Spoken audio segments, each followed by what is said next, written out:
मो सांग जाइथिलु बुद्धकोल एक्सप्लोर ना ना एक्सपीरियंस करबा पे।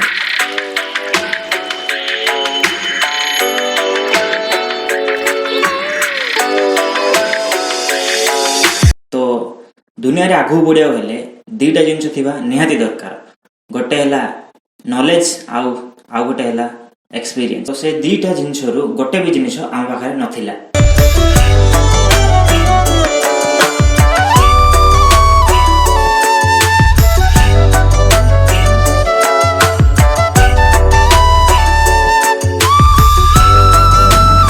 हाँ तो डेस्टिनेशन रो अधा बाट कंप्लीट कर सारचु आउ बाकी किछि बाट अछि ताहा भी एंजॉय करके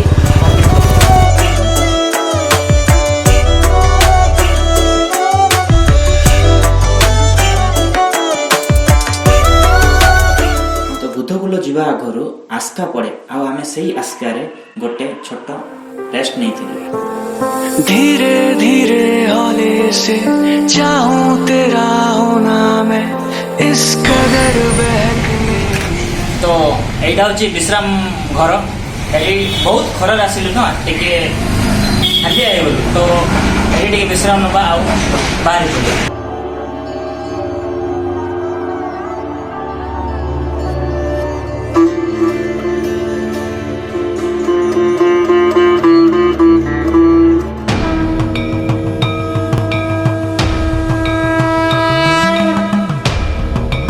जानिथिबे बुद्धकोल होची गंजाम रे गोटे बहुत प्राचीन और प्रसिद्ध जगहटे।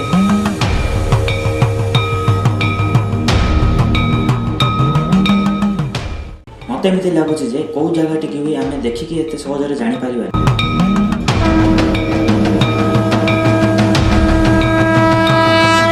जे पर्यंत आमे से जगह विषय रे पढ़िनु कि जानिनु।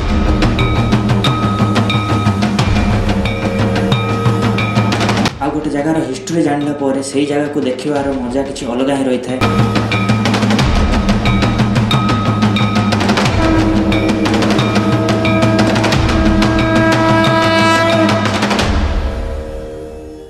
आ मु से जगह को जीवा आगु ता हिस्ट्री जानी से मते जगह बहुत भल एक्सपीरियंस मिलथिला। प्राचीन काल रे बुद्धकोल रे थिबा सिद्ध गुंफा को बौद्ध लोक माने आसी साधना करुथिले। सेथिपाई एई जगहटी को बुद्धिज्म रे जणा जाउथुला। परे परे किछि हिंदू लोक आसी एठारे प्रभु शिवंकर 5टी अवतारंकु स्थापना करथिले। तो भगवान शिव एठी 5टी रूप रे पूजा पांती। श्री श्री मकरेश्वर स्वामी,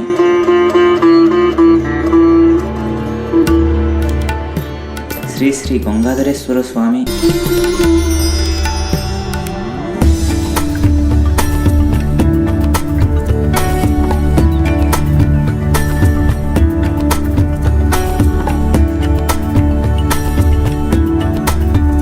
श्री श्री जगदीश्वर स्वामी,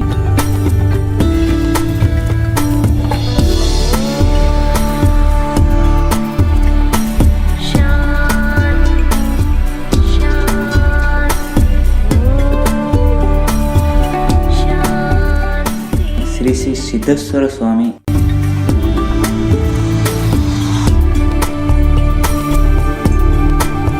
श्री श्री बुद्धेश्वर स्वामी।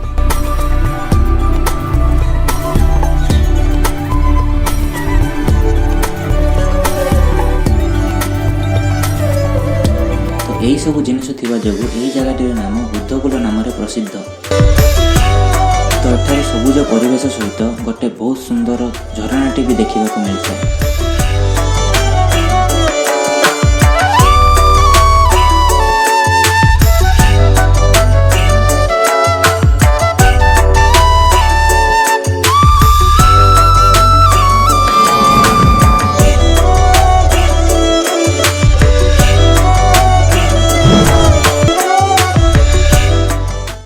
तो एठारे पर्यटकों गोटे बहुत सेल्फी पॉइंट रही जहाँकि भगवान शिव आउ माता पार्वती सहित भगवान हनुमान को भी मूर्ति रही जोटी कि लोक मैंने बहुत फोटो उठाती आनंद बनी था।